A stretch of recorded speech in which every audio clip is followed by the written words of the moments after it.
Bench press. The bench press is a great exercise, but often gets used and abused quite usually because people's technique is terrible from the get-go.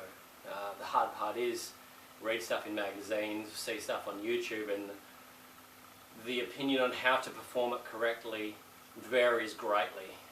And that does happen because there is some difference in technique with the powerlifting community compared to some of the regular strength training community than to the bodybuilding people. So some facts do hold true though. So when you are going to bench press, the first and most important thing is you got to set your shoulder blades up. So lock your shoulder blades back as tight as possible, and they stay there throughout the whole motion. So as you press, they only go to this point. You do not take your shoulder blades out of that locked position. Having that fixed position is going to be what gives you the stability and the strength through your shoulder to be able to lift a heavy load. Alright, so the next thing, we're on a bench. Now this bench is ideally too high for me. It should be a little bit lower so my feet have a little bit more room on the ground and a little bit leverage, a little bit less leverage here. So in this position, when I lean back, you'll see that I have quite an angle on here, and it's a little bit tight through my hip flexors and my quads area. So what I will do is on this bench, I will put my feet up on the supports, and then I'll lift my heels up so I've got my knees as high as I can. Just having those knees up gives me the support so that I can now squeeze my glutes and lock my hips in as well. So from here, I've now got my heels up, my glutes locked up tight, my upper back locked up tight. Then it's time to get underneath the bar. So when you get under the bar, you've got to find your sweet spot. What I like to do is grab the bar just outside the knurling, where the knurling starts.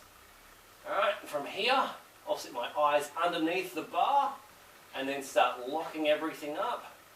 Once it's all locked up, then I'm going to release it from the rack. Now, you notice it's really easy for me to get into and out of this rack. Alright, I have this set at a nice easy point, so I don't have to strain to push it up on my way back. Alright, it should just be able to fall in and fall out of there without too much effort.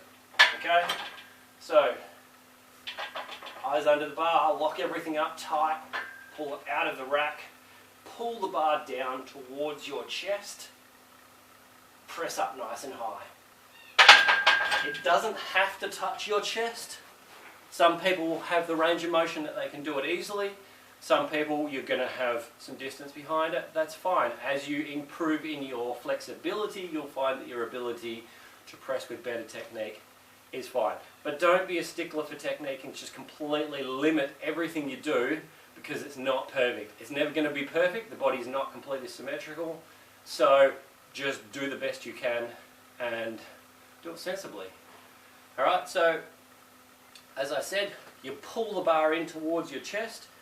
As you pull, you want to be bending the bar. Now, you're not actually going to bend the bar, but the whole idea is to bend the bar. What this does, it rotates the shoulder in, locks it down against the lat, creates that stability and helps you to lock that up.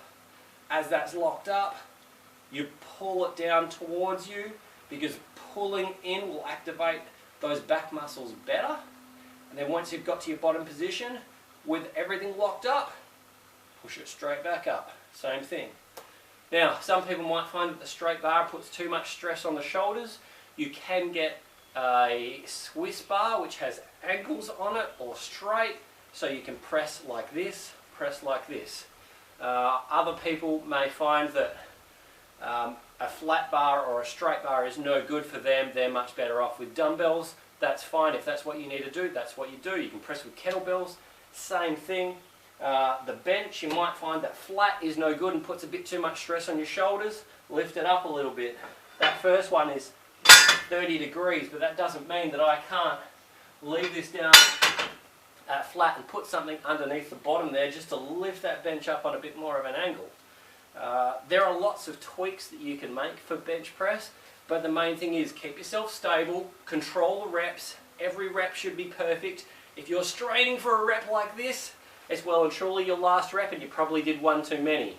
You should have the first rep and the last rep as good as each other, so you've still got 1 or 2 reps left in the tank. Some days you will go flat out and not leave anything in the tank, but those days will be few and far between.